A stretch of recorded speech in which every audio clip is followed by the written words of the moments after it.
where 3 females were shot and 1 was pronounced deceased. Yeah, the bullet holes right there in the door. There might be a peephole. There might be a peephole right there. No, that's a whole bullet hole. Like they sprayed it. Yeah, that's a whole bullet holes.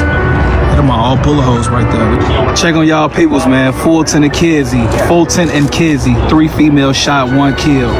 What's going on? This is my life in the shot. I'm your host, Don, and watch the 3 females shot, 1 pronounced. That 1 pronounced, according to the legal help firm, that's the picture right there. Her name is Jasmine King, 29 years old. This happened on 200 block of North Kedzie Avenue. According to police, they're going to say 1 woman was found on the sidewalk and the others, one is some inside of a residence. However, it's unclear on where the shooting happened. One of the females, the one that was pronounced, she was shot with multiple gunshot wounds to her body. Other female that's 25 years old was 1 gunshot wound to the right shoulder in fair condition. Another one, 23 years old, was taken to Mount Sinai with a gunshot wound to her back. All right, where and when did we get to the point to where women are being constantly shot? This is absolutely unacceptable. I'm going to bring you guys Chi-Town Crime Chasers. This is their video here. I'm going to bring you guys some of this video. This is right here on Fulton and Kedzie, man. For y'all just tuning in, Fulton and Kedzie, where 3 females were shot and 1 was pronounced DOA.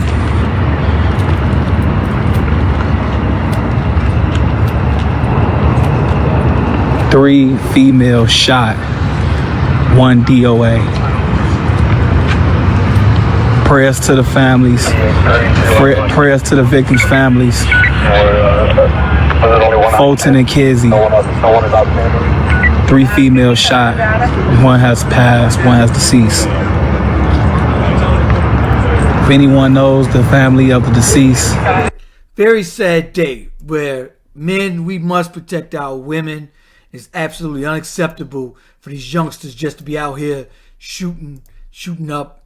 Whether it was a female, was it men that shot them, whoever. We must protect our women at all costs. All right, this is the video here. You can check it out on the full video on my Facebook page. I did share this from Chi-Town Crime Chasers. It's also on their page, of course.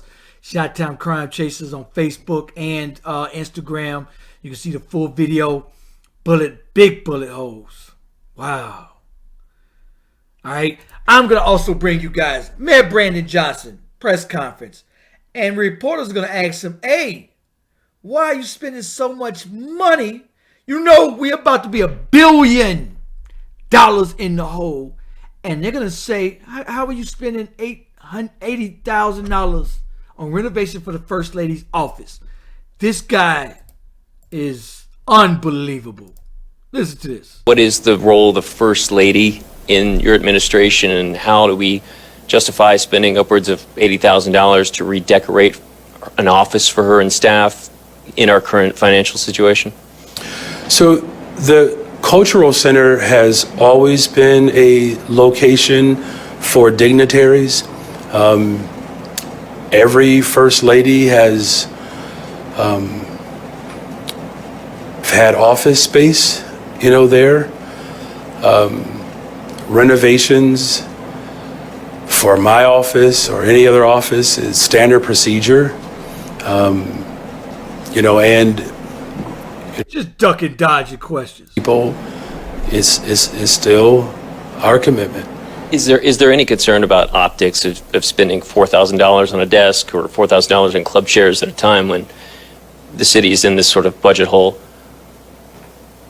Yeah, the purchase of a desk is not going to change the financial structural damage that has been in place for a very long time. So this is why we ask, and I mean this respectfully, we ask far more profound questions than that. We ask, how do we make sure that the structural damage that's been created over the course of decades, that we reroute the rivers, if you will, to make sure that it gets to the places where there's dry land. And that's what we're doing. Respectfully, sir, the question wasn't necessarily about just the dollar amount, but about the optics of that. We just had a very contentious council meeting, so I'm just... Yeah, why would you be spending $80,000 on the office? He's like, oh, well, we're already $1 billion in the hole. What? This back dude, and review the tape. Just wondering if you're concerned about that optics. So I've been mayor for 17 months, and you have a question about how I feel about optics? Just go back and review the tape. If I were to allow my leadership to be based on someone's opinion of me, it would be a derelict of duty. I never question my position to invest in people. I don't do this for optics. I do this to transform lives. The 30,000 young people that we're going to work to hire next summer, you know what the optics of those are? That 30,000 children actually have jobs. For the people that we are building affordable homes for, you know the optics of that? They actually have somewhere to lay their head. The optics of making sure that every single child has a social worker and a counselor in their school, and a librarian and a librarian, you know what the optics of those are? Is that children actually get what they deserve. And so if there's anything to optically pay attention this guy is to. a piece of work, for real. Literally, this guy, unbelievable. Oh, well, we're just going to spend $80,000 on it. Why can't you spend $4,000? Why not just get, what type of luxury are you trying to live in when it's other people's money? Oh, well, just splurge. Oh, we're $1 billion a hole, might as well have at it. Meantime, between time, you're giving migrants who just walked over the border thousands. We're spending hundreds of millions instead of the people in your own community. You're trying to make it, oh yeah, next year we're going to hire 30,000. Says who? How are you going to be $1 billion in the hole and you're going to 30,000 jobs? How are you going to do that? All talk. And if you listen to this guy, more and more I listen to this guy, more I understand this dude is lost. This guy's a complete idiot. Doesn't understand nothing about money. How are you just gonna, after you announce we are $1 billion in the hole, and then you spend $80,000 on an office? Help it make sense. That's why the reporter's like, yo, why not just make her a regular office? You can spend $100 on a desk and $100 on a chair. No, not them. Also in this press conference, they're gonna say, oh, you're going to London. Who's paying for it there? Oh, well, we're going to London for business. Really? The Chicago Bears wouldn't happen to be playing that weekend, would it? Don't get me wrong, huge Bears fan. Bear down, y'all. But wow.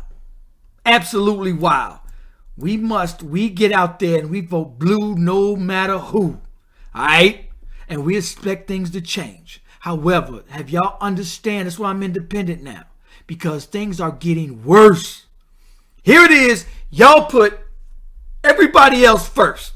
Everybody else except your own people first. Then when it's time for your own people, we out of money.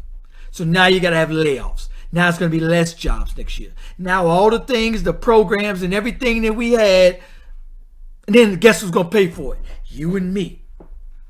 You and me. Guess whose property tax is going to have to go up? Somebody has to pay for this. His terrible blunders, somebody's going to have to pay for this. And it's going to be the people in the community. Why he's trying to say, oh, well, here's what I'm doing. I'm doing such a great job. Nobody's going to put 30,000 jobs for the kids. Meanwhile, I'm taking at least $500 to $2,000, $3,000 away from their families. He's not going to tell you that. No. Oh, no. How are you going to do all this, genius? Jeez, this guy is just extra special. Anyway, Chicago police released this. They're going to release this. It's going to say it's a homicide on 11800 block of South Indiana Avenue. Happened August 30th around 9:36 p.m. If y'all got any information, you're going to have to help yourselves. Nobody's coming to help your community. So this is it right here. Chicago police, 118 block of South Indiana, August 30th, 9:36 p.m. To put this information out there, help us help you. If you want your community to change, you, not everybody else, you have to govern your community. I'm going to give a story on my other YouTube channel, my Donald Washington YouTube channel, about a story that happened literally yesterday. Or some youngsters walking down my block in a mask. Walking hooded up August 30th. And in our communities, we let youngsters at 100 degrees outside. We watch youngsters walk around masked up, ski masked up, and we just keep driving. If this is August 30th, he got sweaters on with a full ski mask on. Come on, people. Peep that. Say something. Look at dude right there, creeping. Walking up. From what they're saying, that's just suspect number 1. Suspect number 3. So I'm guessing that's 3 suspects. So suspect number 1, 2, and then they got a 3rd guy that they are looking for. One thing I keep saying and telling everyone, it's going to take us in our communities. Somehow, some way, we still, after 60, 70 years, think that we can vote our way out this. We can pray our way out this. No.